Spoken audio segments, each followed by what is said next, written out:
ನಾಡಿನ ಸಮಸ್ತ ಜನರ ಈ ಒಂದು ಅಧಿವೇಶನದಲ್ಲಿ ನಡೆದಿರ್ತಕ್ಕಂಥ ಒಂದು ಘಟನೆಯನ್ನು ಎಲ್ಲರೂ ನೋಡಿದ್ದಾರೆ. ಎಲ್ಲರಿಗೂ ತಮ್ಮದೇ ಆದಂಥ ಅಭಿಪ್ರಾಯಗಳು ಇರ್ತವೆ. ಆದರೆ ರಾಜ್ಯಪಾಲರು ಅವ್ರು ಮಾಡಬೇಕಾಗಿರ್ತಕ್ಕಂಥದ್ದು ಮಾಡಿದ್ದಾರೆ.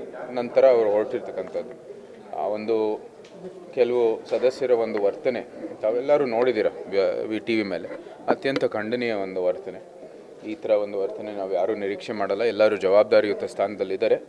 ತಮ್ಮ ವಿರೋಧ ಆ ಒಂದು ಸದನದಲ್ಲಿ ಅಥವಾ ತಮ್ಮ ಮಾಧ್ಯಮದ ಮೂಲಕ ಅಥವಾ ಒಂದು ನ್ಯಾಯಾಲಯ ಮೂಲಕ ನೀವು ವ್ಯಕ್ತ ಮಾಡ್ಬೋದು. ಆದರೆ ಇಂಥ ರೀತಿ ಮಾಡೋದು ಯಾರೂ ನಿರೀಕ್ಷೆ ಮಾಡೋದಿಲ್ಲ. ಅತ್ಯಂತ ಖಂಡನೀಯ ಒಂದು ವರ್ತನೆ ಅದು.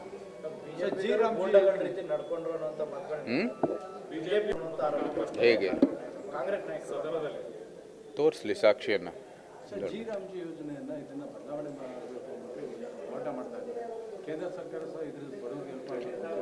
ಇದು ನಮ್ಮ ಸಂಸತ್ನಲ್ಲಿ ಸಮರ್ಪಕವಾಗಿ ಚರ್ಚೆಯಾಗಿ ಅನುಷ್ಠಾನ ಆಗಿರ್ತಕ್ಕಂಥ ಒಂದು ಒಳ್ಳೆ ನಿಯಮ.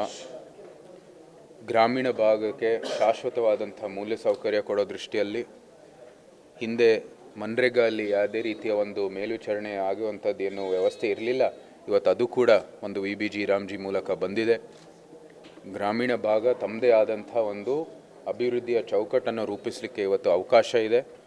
ಆ ಗ್ರಾಮಕ್ಕೆ ಸೂಕ್ತವಾದಂಥ ಅಭಿವೃದ್ಧಿ, ಅದಕ್ಕೆ ಒಂದು ಚೌಕಟ್ಟು ಕೊಡೋ ದೃಷ್ಟಿಯಲ್ಲಿ ಇವತ್ತು VBG ರಾಮ್ಜಿ ಮೂಲಕ ಎಲ್ಲರಿಗೂ ಲಭ್ಯವಿದೆ. ಇವತ್ತು ನಮ್ಮ ಕೊಡಗು ಭಾಗದಲ್ಲಿ ಏನು ನಮ್ಮ ಹೆಚ್ಚು ಒಂದು ಬೇಡಿಕೆಗಳು ಬರೋದು ತಡೆಗೋಡೆಗೆ. ಅಲ್ಲಿಗೆ ಏನಾದರೂ ಆ ಸಮಸ್ಯೆ ಇದೆ, ಹೆಚ್ಚು ಕೆಲಸಗಳು ತಡೆಗೋಡೆಗೋಸ್ಕರ ಹಾಕೋಬೋದು. ಮೈಸೂರು ಸುತ್ತಮುತ್ತ ಗ್ರಾಮಗಳಿಗೆ ಅಲ್ಲಿ ಬಹುಶಃ ಕೆಲವರು ಡಿಗ್ರಿ ಮುಗಿಸಿರಲ್ಲ, ಆದರೆ ಒಂದು ಕೌಶಲ್ಯಾಭಿವೃದ್ಧಿ ಮೂಲಕ ಅವರು ಒಂದು ಕಾರ್ಖಾನೆಯಲ್ಲಿ ಕೆಲಸ ಮಾಡ್ಬೋದು. ಅದಕ್ಕೋಸ್ಕರ ತಮ್ಮ ಕೆಲಸಗಳು ನೀವು ಮೀಸಲಿಡ್ಬೋದು. ತಮ್ಮದೇ ಆದ ಗ್ರಾಮಕ್ಕೆ ಅನುಕೂಲ ಆಗುವಂಥದ್ದು ಒಂದು ಒಳ್ಳೆ ಚೌಕಟ್ಟನ್ನು ರೂಪಿಸ್ಬೋದು ಈ ಒಳ್ಳೆ ಆ್ಯಕ್ಟ್ ಮೂಲಕ.